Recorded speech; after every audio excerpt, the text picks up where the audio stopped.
INSO 5 अगस्त को, आगामी 5 अगस्त को करने जा रही है। आज मैंने यूनिवर्सिटी की मीटिंग और कॉलेजेस की मीटिंग ली है और जो जोश, उत्साह और उमंग है INSO का फाउंडेशन डे मनाने के लिए और दिल्ली में हुए जेनजी प्रोटेस्ट में जो जीत छात्रों की हुई, इसको देख करके संगठन ने यह फैसला लिया है कि इसे छात्र विजय दिवस के तौर पर मनाएंगे। हरियाणा से, दिल्ली से, राजस्थान से और पूरे चंडीगढ़ से हजारों हजार साथी उस मंच पर आकर के उस दिन धूमधाम से अपनी INSO का 24वां जन्म दिवस, स्थापना दिवस मना करके उसमें अपनी भागीदारी निभाएंगे। मैं INSO का पूर्व अध्यक्ष होने के नाते आप सब लोगों को, मेरे मीडिया परिवारजन को इनवाइट करता हूं, इनविटेशन देता हूं, निमंत्रण देता हूं कि आप भी भावी पीढ़ी के उस उत्सव में अपनी कलम और कैमरे की ताकत से उनका सहयोग करें, इसके भागीदार बने और मुझे उम्मीद है कि आप सब वहां पहुंच करके 4 चांद लगाएंगे। तो ये 2 विषयों को लेकर के मैं आपसे आज मिला था। कम समय में आप इतनी बड़ी संख्या में आए।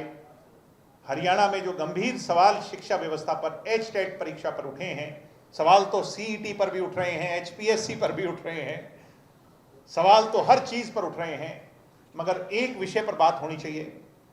भ्रष्टाचार का अड्डा हरियाणा बन चुका है, अफसरशाही और तानाशाही का अड्डा हरियाणा बन चुका है और गुंडागर्दी का अड्डा हरियाणा बन चुका है। ऐसे में शिक्षा, जिस पर देश में बड़ी चर्चा हो रही है, तो हरियाणा में भी चर्चा होनी चाहिए। मुख्यमंत्री जी, अब ये युवा, आने वाली पीढ़ी शांत नहीं बैठेगी बल्कि सवाल उठाएगी। धन्यवाद। जय हिंद। आपके सवाल हों उनको मैं आमंत्रित करता हूं और आपका पुनः यहां पधारने के लिए तहे दिल से शुक्रिया।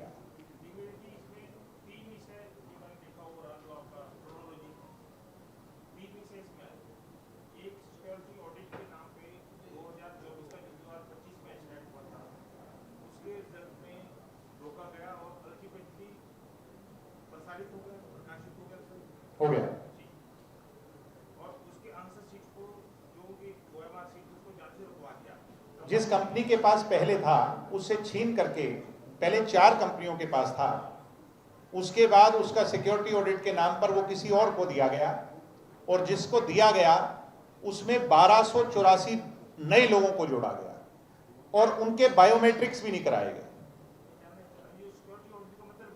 सिक्योरिटी ऑडिट का मतलब उसको दोबारा से ऑडिट करना, ये एक बहाना है, रिजल्ट को ऑडिट करना।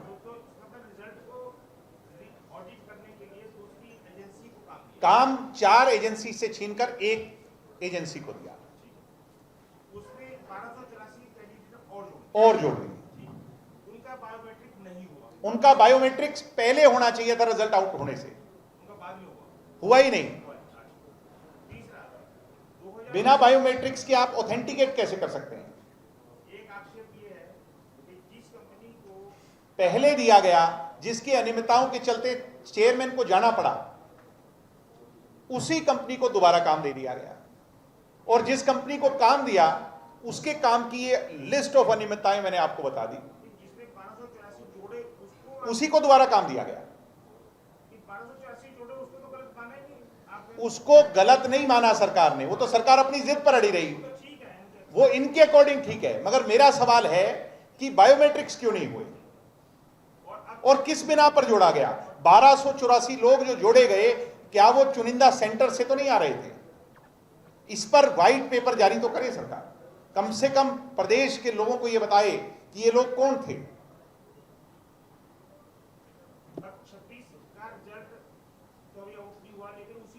26 का रिजल्ट 21 तारीख को आना था। मैंने 19 तारीख को प्रेस कॉन्फ्रेंस कर करके ये सारी बातें उजागर कर दी और सवाल उठाया था कि CCTV फुटेज कहां है। मैंने नहीं उठाया, कर्मचारियों ने उठाया।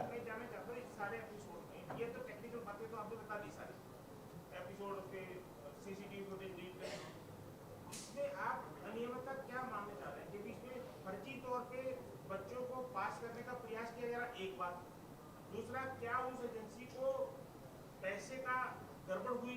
एक बात। एजेंसी ही गड़बड़ में है, एजेंसी जिसके पास पूरी प्रक्रिया एग्जामिनेशन से लेकर के चेकिंग से लेकर के सारी व्यवस्था उसके पास है, और इस जिसके अधीन ये हो रहा है, अधीन शिक्षा बोर्ड के हो रहा है, उसने काम दे दिया एक एजेंसी को, एजेंसी के अधीन हो रहा है, एजेंसी इज एट फॉल्ट। वो किसके इशारे पर दिया गया? वो लोग भी गलत है। अनियमितता तो बच्चों के जो फेल है उनको पास करने की अनियमितता है या पैसे देने? सर, आप उस रिजल्ट को ऑथेंटिकेट कैसे कर सकते हैं जब वो स्ट्रांग रूम में बिना सीसीटीवी के रखा गया है? आप कैसे ओएमआर शीट्स को ऑथेंटिकेट कर सकते हैं जब उसकी आपके पास डिजिटल रिकॉर्ड्स ही नहीं है? साहब, आपके पास, आप डिजिटल इंडिया की बात कर रहे हैं, आप देश को डिजिटलाइज करने की बात कर रहे हैं, और आप मैनुअल ओएमआर शीट्स की बात कर रहे हैं। बहुत बड़े सवाल है ये। मैंने ये बड़ा, आज इसको आप आरोप मान लें कि मैं सरकार से पूछता हूं कि क्या बोर्ड सेक्रेटरी जो हैं कि घर वाली, उनकी जो वाइफ हैं, वो कोचिंग सेंटर चला रही हैं या नहीं चला रही? अगर चला रही हैं तो पिछले रिजल्ट में उस कोचिंग सेंटर में जो बच्चे थे, उस डाटा को मैच किया जाए जो 1284 लोग जुड़े हैं, क्या उसमें ज्यादातर बच्चे वही थे जो इन चुनिंदा कोचिंग सेंटर से निकाल करके पास हुए? मैं आपको प्रोवाइड करवा दूंगा।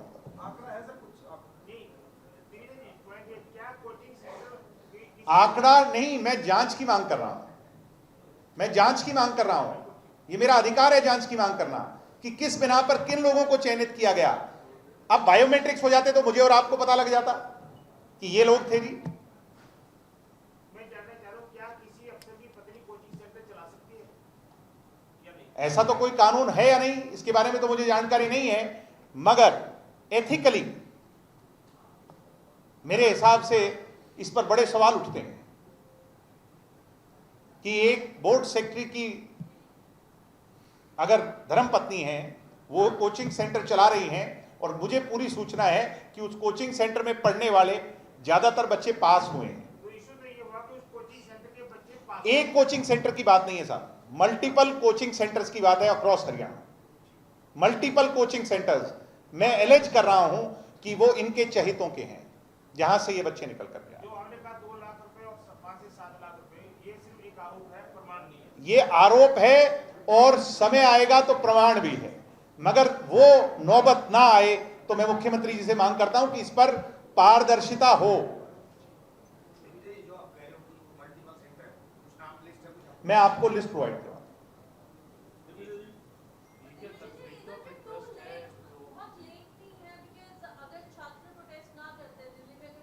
नहीं, मैं समय समय पर इस इशू को, मैं इस आज मैंने आपके सामने बैठ करके मुख्यमंत्री जी से कुछ सवाल पूछे हैं। मैं उम्मीद करता हूं जैसा उन्होंने गुड़गांव में कुछ सवालों को लेकर के उंगली दिखाई थी, वो उंगली ना दिखा करके सवालों का जवाब देंगे। मुख्यमंत्री का दायित्व है कि बड़े क्वेश्चन मार्क उठे हैं। क्या आपको विश्वास है, मैं आप ही से सवाल कर लेता हूं, कि आप जिस एग्जामिनेशन में बैठे उसका पेपर जो आपके सामने आए वो सीलबंद ना हो, क्या आपको उस एग्जामिनेशन पर विश्वास होगा? क्या उसके स्ट्रांग रूम के सीसीटीवी फुटेज ना हो, उसका डिजिटल रिकॉर्ड ना हो, आपको विश्वास होगा? फिर तो कोई भी स्ट्रांग रूम को खोलेगा और उसमें शीट सेट कर देगा। जिनको लाभ पहुंचाना चाहेंगे उनको लाभ पहुंचा देंगे। ऐसा हुआ है और इसके तथ्य हमारे पास हैं।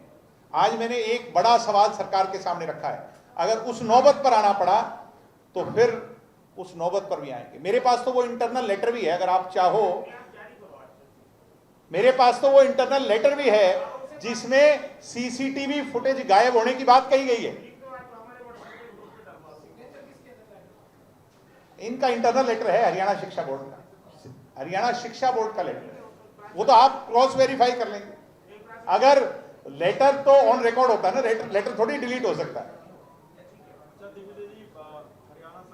अभी अगर आपका इस विषय को लेकर के कोई और सवाल है तो एक बार इसको कंप्लीट कर लेते। मैं ये कह रहा था कि हरियाणा सरकार एक टैगलाइन या नारा कह सकते हैं कि बिना पर्ची बिना खर्ची हम नौकरी दे रहे हैं।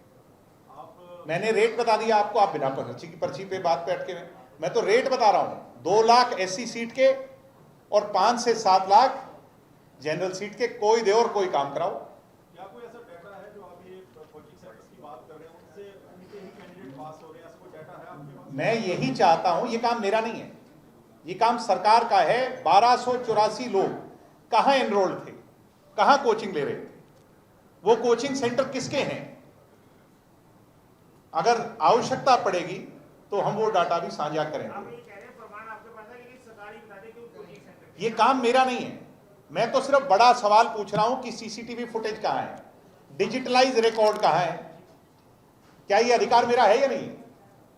एक हरियाणा का नागरिक होने के नाते, एक पार्टी का रिप्रेजेंटेटिव होने के नाते कुछ जायज सवाल सरकार से पूछ रहा हूं। मुझे उम्मीद है कि मुख्यमंत्री सामने आकर पे इन पर जवाब देंगे और शिक्षा बोर्ड जवाब देगा। लेकिन बोर्ड का चेयरमैन और सचिव को तो आप बाहर नहीं छोड़ रहे ना, वो तो है ही साबित, वो तो प्रोमिनेंट है इसमें। और उसमें शिक्षा मंत्री और सीएम को कह रहे हैं आप। मैं कह रहा हूं देश में अगर नीट का पेपर लीक हुआ तो अकाउंटेबल कौन था, किसको जाना पड़ा? अब शिक्षा मंत्री कौन है हरियाणा में? हैं जी? नहीं, हरियाणा में एक नया चलन है, मंत्री कोई और होता है, सुपर मंत्री कोई और होता है।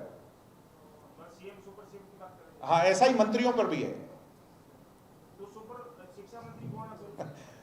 वो आप जानते हैं। तो दिनेश जी, एक और मुद्दा है कि एसआईआर का डाटा जारी किया है चुनाव आयोग ने।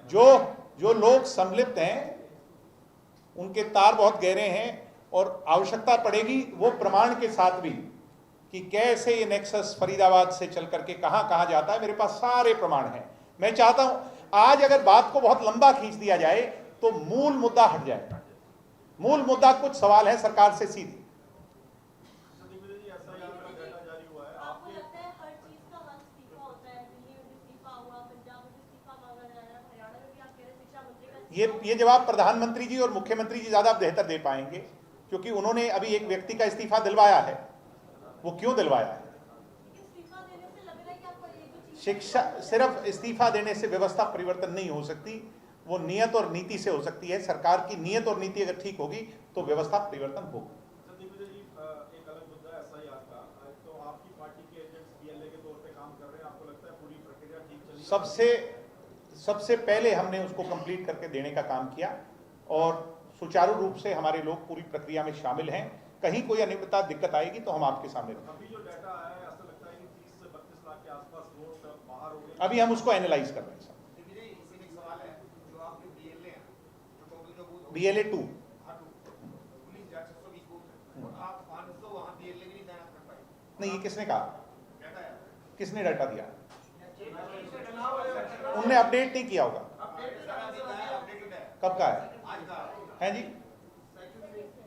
और उन्होंने ये भी कहा कि पॉलिटिकल पार्टीज ने हमें सहयोग नहीं किया पूरी प्रक्रिया में। दिखाओ मुझे। 2 मिनट कह रहे हैं। 2 मिनट में भूमिका बनाऊंगा, इतने 2 मिनट हो जाएंगे। आज सबसे पहले तो शहीद आजम उधम सिंह जी की जो शहीदी दिवस है उसमें मैं उनके चरणों में नमन करता हूं। मेरे साथ जो साथी हैं, ये पीछे खड़े हैं भाई, पंचकुला वाले और सभी साथी हैं, सभी शांत रहें और यहाँ कोई साथी ना बैठे, ये मीडिया की जगह है, उठ करके आप लोग सभी जगह। धन्यवाद। आज उनके चरणों में नमन करता हूँ। पार्टी की तरफ से हम सामूहिक तौर पर श्रद्धांजलि अर्पित करते हैं। आप लोगों ने कहा कुछ समय वेट कर लीजिए, तो थोड़ा सा इंतजार कर लेते हैं।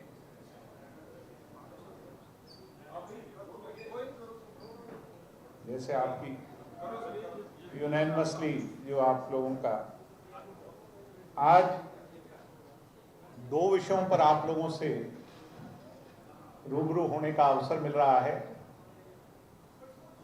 और दोनों बहुत इम्पोर्टेंट हैं। एक विषय हमारी छात्र इकाई की 24वीं फाउंडेशन डे सेलिब्रेशन का है, उस पर बाद में चर्चा करूंगा और आपको इनविटेशन भी दूंगा। मगर सबसे इंपॉर्टेंट और बर्निंग एमर्जिंग जो विषय है वो हरियाणा शिक्षा बोर्ड से लेकर के है। हरियाणा का शिक्षा बोर्ड जिससे ना केवल बच्चों की, आने वाली नस्लों की उम्मीद जुड़ी हुई है, बल्कि वो शिक्षा बोर्ड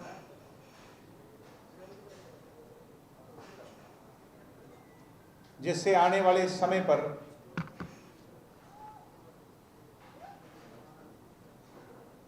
शिक्षक प्रदेश को मिलेंगे,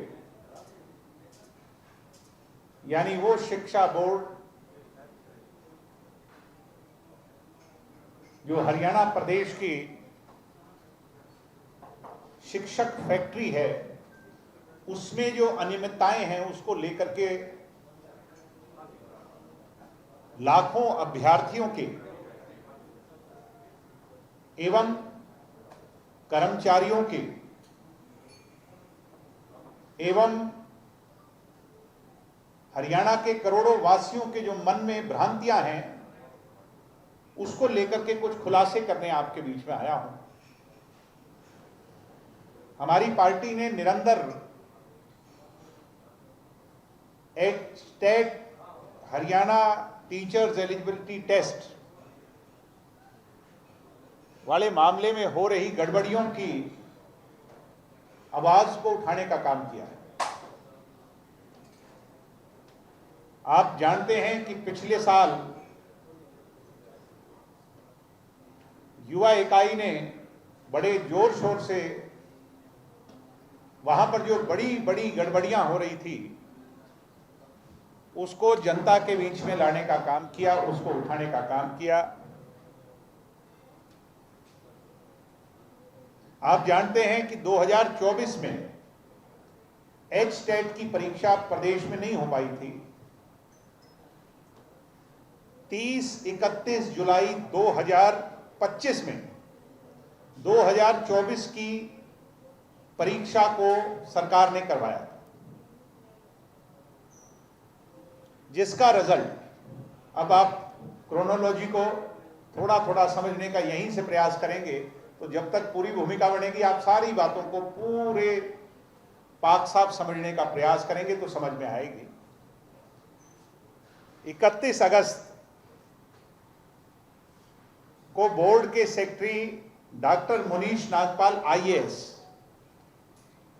ने इस पूरे प्रक्रिया को पूरा कर करके चेयरमैन ऑफिस को भेजने का काम किया था पिछले साल। जारी करने से पहले बायोमेट्रिक्स करना अनिवार्य है। 24 एवं 25 तारीख को अगस्त के महीने में 24 से 29 तक, माफी चाहूंगा, बायोमेट्रिक्स का काम भी पूरा कर लिया गया था। सेक्रेटरी द्वारा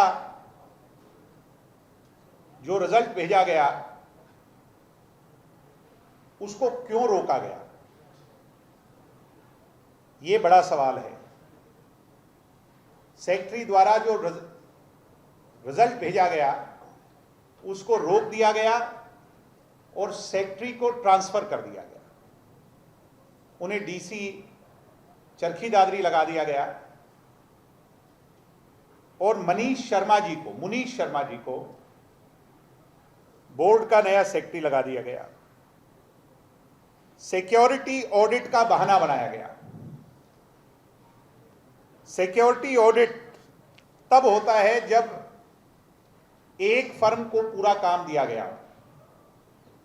यहां पर ऐसा नहीं था, 4 अलग अलग फर्म को यह काम दिया गया था। उसके बाद सिक्योरिटी ऑडिट का सवाल ही नहीं उठता। इस पूरी प्रक्रिया में जिस फर्म को काम दिया गया नए सिरे से, जो पहले सिलेक्ट हुए थे, उससे अलहदा 1284 नए लोगों को पास कर दिया गया। अब अजीबोगरीब खेल यह है कि उनका रिजल्ट आउट हो गया, मगर माननीय हाई कोर्ट के आदेश अनुसार बायोमेट्रिक्स जो पहले होना चाहिए था, मैं आज इस बात की खुले तौर पर सरकार के सामने इसके उजागर कर रहा हूं, जनता के सामने भी उजागर कर रहा हूं। मेरे पास इनके सूत्रों से ऑन रिकॉर्ड इस बात की पूरी जानकारी है, और जानकारी बड़े विश्वास स्वरूप है। आज तक 1284 लोगों का बायोमेट्रिक्स नहीं किया गया।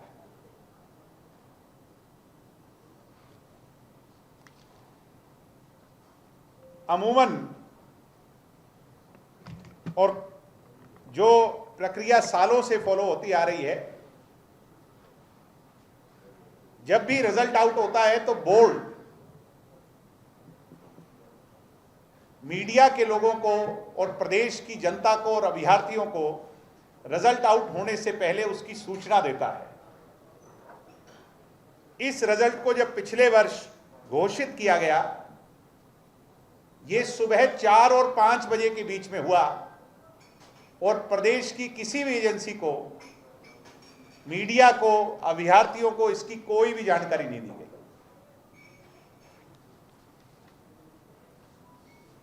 जब शोर मचा,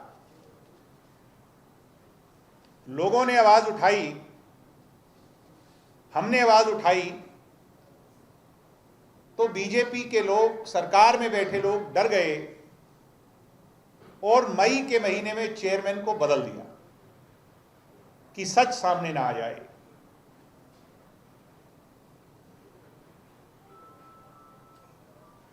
अब अचंभा तब हुआ, इतने सवाल उठने पर जिस फर्म को पहले काम दिया गया था, अनियमितताएं पाई गई और इतना बड़ा सवाल उठा, मीडिया ने भी सवाल उठाया।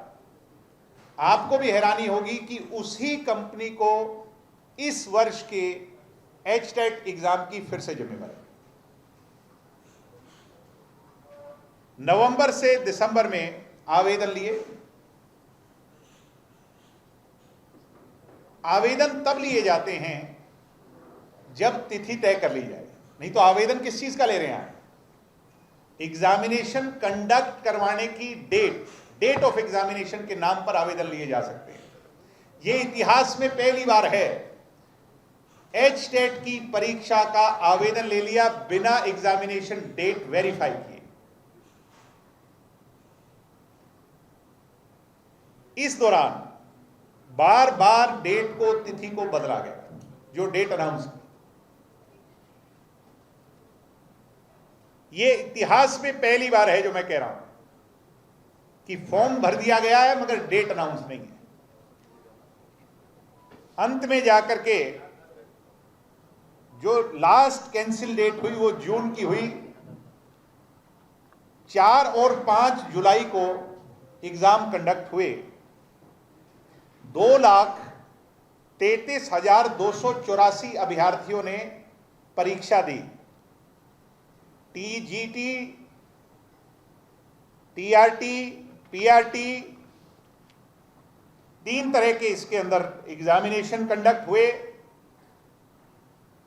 इन एग्जामिनेशन में जो पेपर आया, उस पेपर पर 22 के 22 जिलों में स्टूडेंट्स ने, अभ्यर्थियों ने सील ना होने की बात को उजागर किया।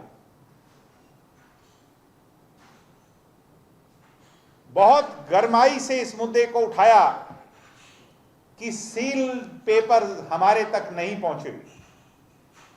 एग्जामिनेशन टाइम 3 से 5 PM लास्ट डिक्लेयर्ड था। उसके बाद भी ज्यादातर सेंटर्स पर 8:30 बजे रात तक एग्जामिनेशन कंडक्ट होते रहे, ऑन रिकॉर्ड है। कानूनन तौर पर, और रूल बुक ये कहती है,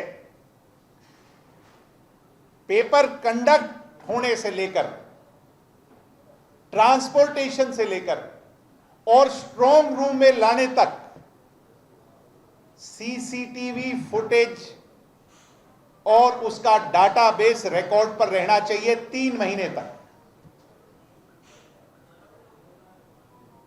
मैं आज इस बात के लिए भी सरकार को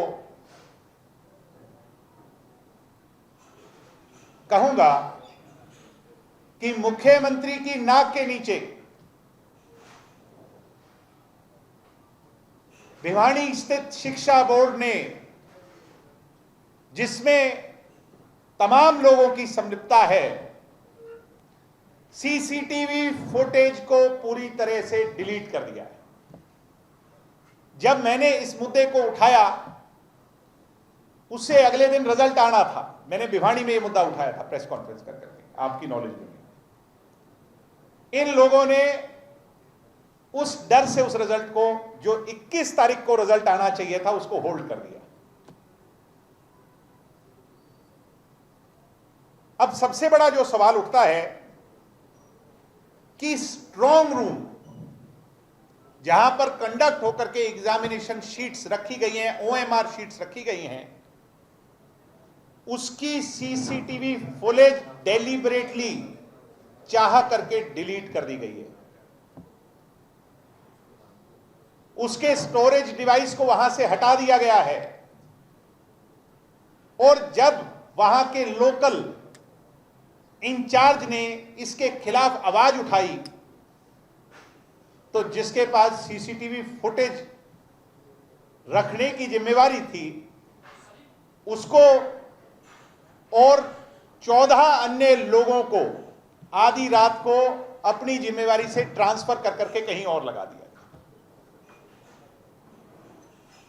ये जो बातें मैं आपके सामने रख रहा हूं, जननायक जनता पार्टी का पदाधिकारी होने के नाते एक राजनीतिक दायित्व के अनुसार तो रख ही रहा हूं, मगर मेरे साथ साथ ये तमाम बातें एजुकेशन बोर्ड कर्मचारी यूनियन के लोग निरंतर उठा रहे हैं और धरने पर बैठे हुए हैं। एक लेटर भी है जिसके अंदर internally letter between the departments ये कहा गया है कि सीसीटीवी फुटेज डिलीट की जा चुकी है, खराब नहीं हुई है, डिलीट की जा चुकी है।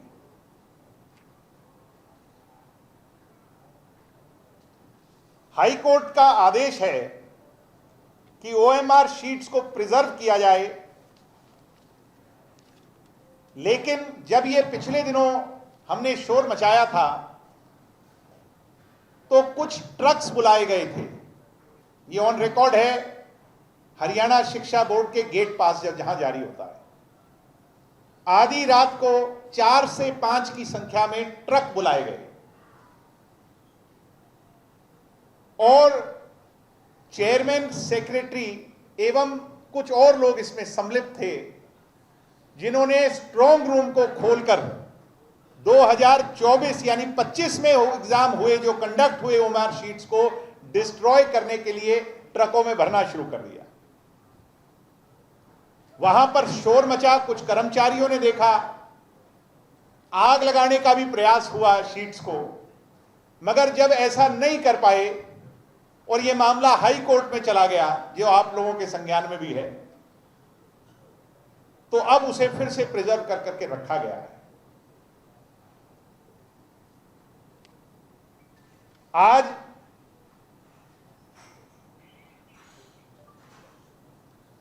सबसे बड़ा जो विषय है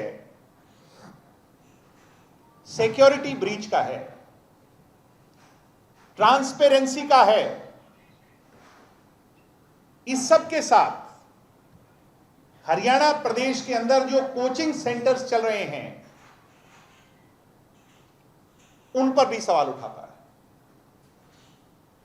कुछ कोचिंग सेंटर्स ऐसे हैं जिसमें बीजेपी और बीजेपी के एलाइड लोग और मैं विशेष तौर पर कहूंगा जो बोर्ड के सेक्रेटरी हैं उनकी वाइफ भी कोचिंग सेंटर चलाती है। आमतौर पर एक चर्चा है हरियाणा में, एविडेंट चर्चा है, बातों की चर्चा नहीं, एविडेंट चर्चा है। जो रिजर्व कैटेगरी के हैं उनसे 2-2 लाख लिए जाते हैं और जनरल कैटेगरी के लोगों के 5 से 7 लाख रुपए लेकर के ये पेपर पास करवाया जाता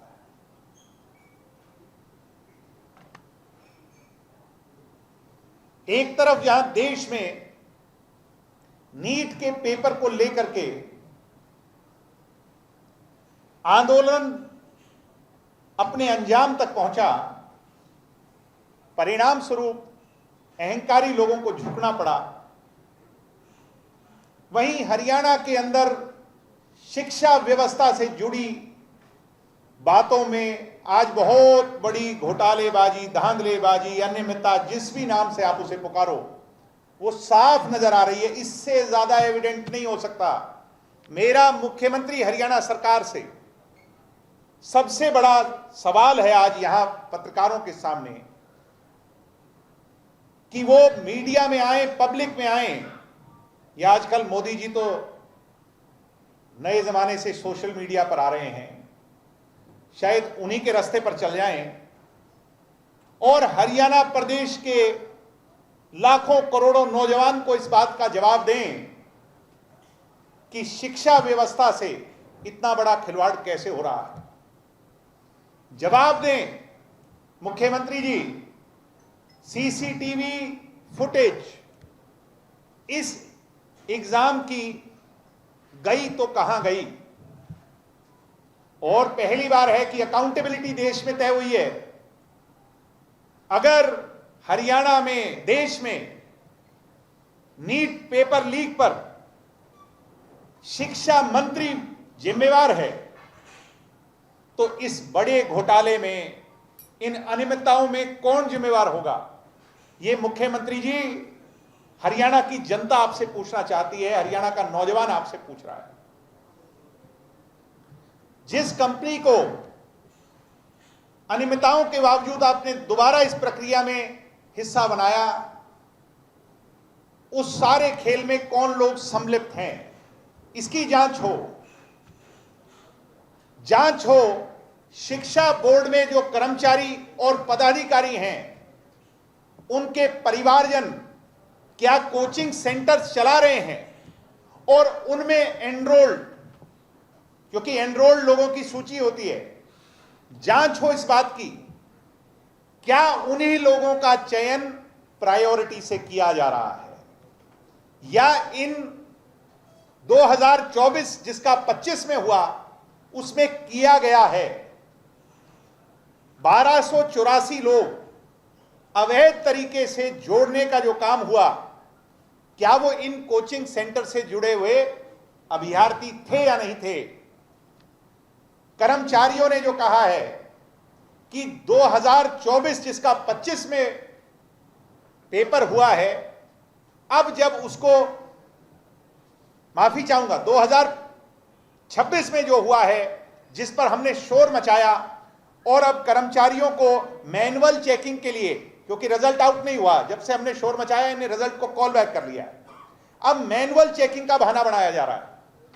मैनुअल चेकिंग में मेरी कर्मचारियों से बात हुई है और कर्मचारी इस बात का भिवानी में विरोध कर रहे हैं कि ओएमआर शीट्स पर जो सर्कल्स और डॉट्स लगाए गए हैं वो पूरी तरह से, कई शीट्स में तो पूरी तरह गलत हैं,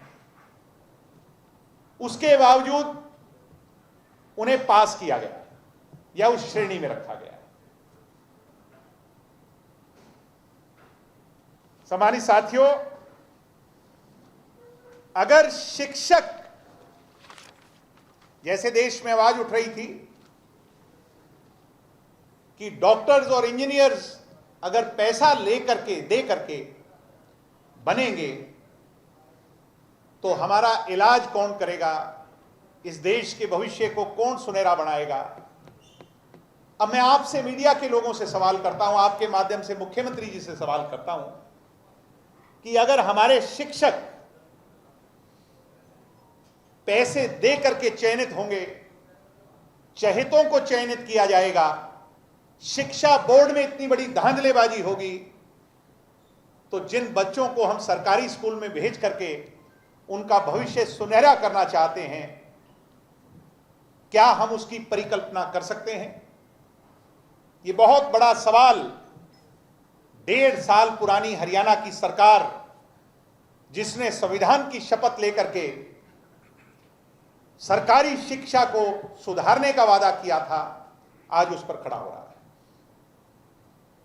मेरे पास आज कुछ सवाल सरकार के लिए थे। सरकार अगर इन बातों का तथ्यहीन जवाब नहीं दे पाएगी तो हमें हाई कोर्ट मूव करना पड़ेगा, और समय रहते फिर हम हाई कोर्ट मूव कर करके लोगों के लिए न्याय मांगेंगे। उन अभ्यर्थियों जिनके साथ खिलवाड़ हुआ उनके लिए न्याय मांगेंगे। आज ये कुछ सवाल जहां मैंने रखे हैं मुख्यमंत्री जी के सामने। मुख्यमंत्री जी, हो सकता है कि आपका महकमा ना हो, मगर मोदी जी से कुछ सीख लीजिए। इतने बड़े आंदोलन के बाद, बच्चों को, बच्चियों को पीटने के बाद, लाठियां चलाने के बाद मोदी जी का जो दिल पसीजा है, क्या हरियाणा में आप भी ऐसा ही आलम पैदा करना चाहते हैं, मजबूर करना चाहते हैं लाखों अभ्यर्थियों को सड़कों पर उतरने के लिए कि आप उन पर लाठी चलाएं, डंडे चलाएं, आंसू गैस के गोले चलाएं, पिलेट्स गन चलाएं, और तब जाकर उनके साथ न्याय हो? या आप समय रहते इस पर न्याय करेंगे, जवाब मांगेंगे, अकाउंटेबिलिटी मांगेंगे, शिक्षा मंत्री का इस्तीफा मांगेंगे, शिक्षा व्यवस्था को बदलने का काम करेंगे? तो मुख्यमंत्री जी, आज जो हमारा जनता का सवाल है, आपके कटघरे पे हमने डाल दिया। उम्मीद करता हूं कि समय रहते आप इसका जवाब देंगे, अन्यथा हम अदालत में जाकर इसके लिए न्याय मांगने का काम करेंगे। और उम्मीद है कि हरियाणा के भविष्य के टीचर्स भ्रष्टाचार से पैदा नहीं होंगे, भ्रष्टाचार में सम्मिलित नहीं होंगे, पैसे देकर के चयनित नहीं होंगे, ये उम्मीद करता हूं। वहीं दूसरा विषय, इनसो 2003 में एक पौधा दिल्ली के तालकटोरा स्टेडियम में डॉक्टर अजय सिंह चौटाला जी की अगुवाई में लगा था। इनसो वो प्लेटफॉर्म है सामान्य साधारण घर के बच्चों के लिए, जिसमें वो अपने हक और हुकूक की लड़ाई लड़ सके। उस प्लेटफॉर्म पर खड़े होकर के ना जाने कितने बच्चों ने लीडरशिप क्वालिटी पाई है अपने जीवन में। बात सिर्फ राजनीति की नहीं हो रही, मैं ऐसे बहुत से लोगों को जानता हूं जो इस संस्थान के अंदर फलीभूत होकर के, ग्रेजुएट होकर के बड़े बड़े ओहदों तक पहुंचे। मुझे कहते हुए गर्व होता है, इनसो से जुड़ करके जिन्होंने राष्ट्रवाद की भावना पाई है, उन्होंने आज बड़े बड़े ओहदे पाए हैं। कोई जुडिशरी में बहुत बड़े ओहदे पर है, कोई मेडिकल लाइन में बहुत बड़े ओहदे पर है, कोई इंजीनियरिंग में बहुत बड़े ओहदे पर है। और मुझे इस बात को कहते हुए भी खुशी होती है कि कोई समाज सेवा में बहुत अग्रणी है, कोई राजनीति में बहुत अग्रणी है। INSO is a ongoing process, जिससे जुड़ करके कितने ही साथियों ने शिक्षा के साथ साथ समाज सेवा, यानी चाहे पौधारोपण की बात हो, रक्तदान की बात हो, चाहे फीमेल फिटिसाइड पर बड़े आंदोलन छेड़ने की बात हो, नेत्रदान की बात हो, जिसका Guinness book of world record आज भी इनसो के नाम है, ऐसे बहुत से कारनामे कर करके दिखाएं। उस इनसो का 24वां स्थापना दिवस इस बार हमने चंडीगढ़ में मनाने का फैसला लिया है। इनसो के संस्थापक डॉक्टर अजय सिंह चौटाला जी के आदेशानुसार चंडीगढ़ के लुबाना भवन में बड़ा आयोजन